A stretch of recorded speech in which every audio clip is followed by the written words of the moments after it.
Le thermomètre à gaz à volume constant est le thermomètre le plus précis, c'est-à-dire les propriétés sont pratiquement indépendantes de la substance thermométrique utilisée.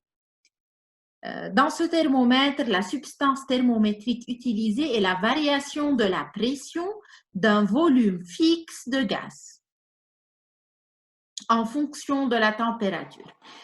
À mesure qu'on chauffe, la pression augmente et la colonne de mercure s'élève. Lorsque le gaz est refroidi, sa pression diminue et la colonne de mercure s'abaisse. Nous pouvons donc noter ou bien calibrer ce thermomètre en le plaçant dans un bain d'eau glacée et dans un bain d'eau vapeur. Les pressions du mercure dans chaque situation sont enregistrées et les données sont tracées dans un graphe. Sur le graphe, on relie les deux points enregistrés par une droite et on a T en fonction de la pression P.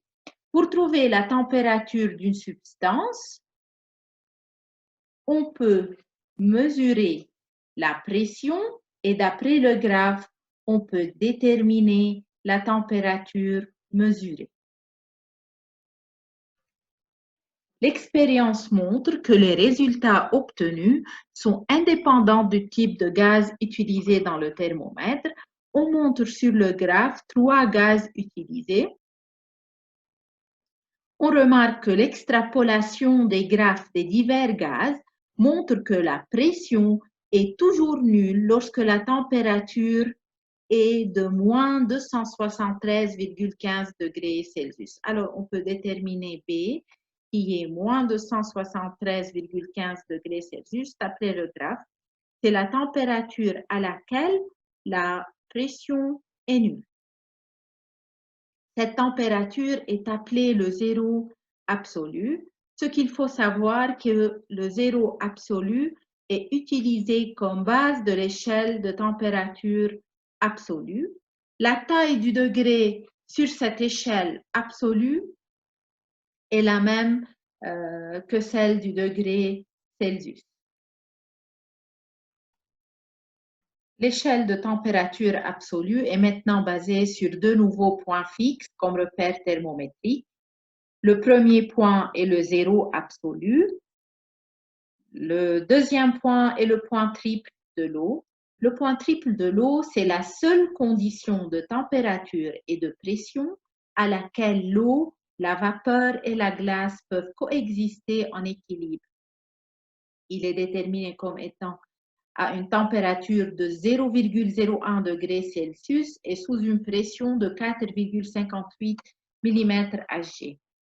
Cette température est établie comme étant 273,16 sur l'échelle absolue. L'échelle absolue est appelée l'échelle Kelvin. 1 degré Kelvin est défini comme étant 1 sur 273,16 de la température du point triple de l'eau. Ici, on présente les températures absolues qui correspondent à diverses transformations physiques. L'échelle ici est logarithmique. Ce qu'il faut savoir que la température du zéro absolu ne peut pas être atteinte. Les expériences se sont rapprochées, mais on n'a jamais atteint le zéro absolu. Selon la physique classique, l'énergie cinétique des molécules de gaz devient nulle au zéro absolu. Le mouvement moléculaire s'arrête et les molécules vont se déposer au fond du récipient, mais la théorie quantique a modifié cela et elle a montré qu'il reste de l'énergie résiduelle au zéro absolu. Cette énergie est appelée l'énergie du point zéro.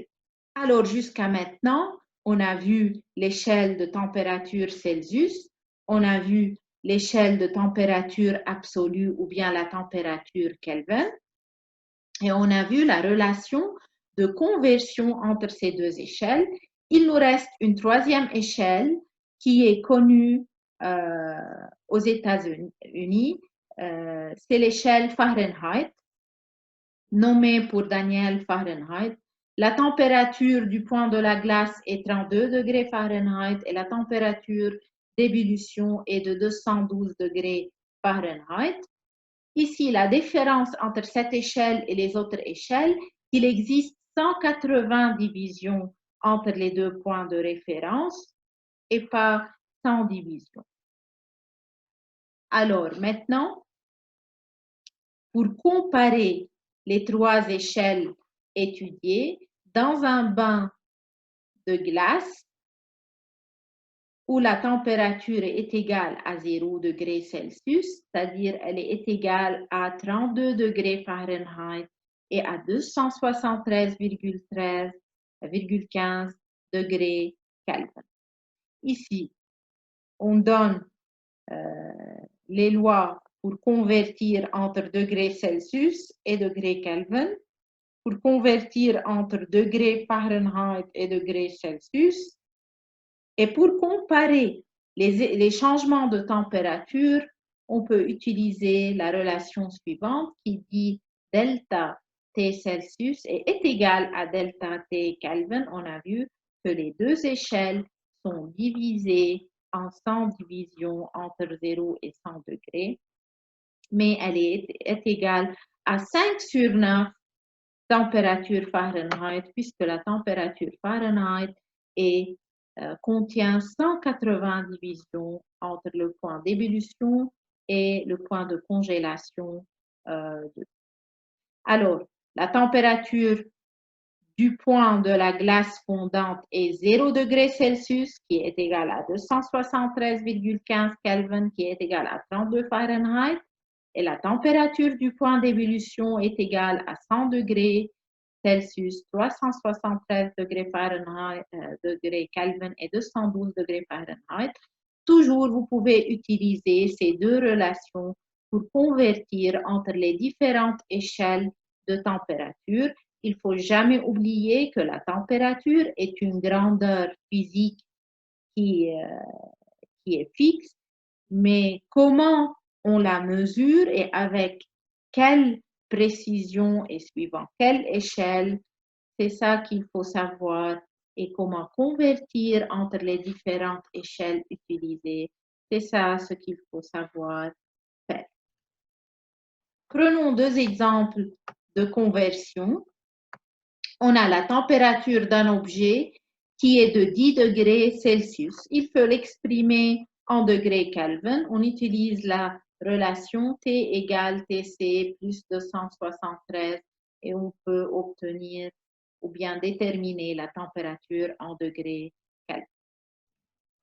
Dans le deuxième exemple, on élève de 25 degrés Celsius à 80 degrés Celsius la température d'une casserole d'eau. Exprimez la variation de température en Kelvin. Alors, vous avez une casserole d'eau à 25 degrés Celsius et vous élevez sa température jusqu'à 80 degrés Celsius. Il faut tout d'abord déterminer delta T. Delta T en degrés Celsius est égal à 80 moins 25 qui est 55 degrés Celsius. On a vu que puisque les deux échelles ont le même nombre de divisions, alors delta T Kelvin est égal à delta T Celsius. Alors, c'est égal à 55 degrés Kelvin.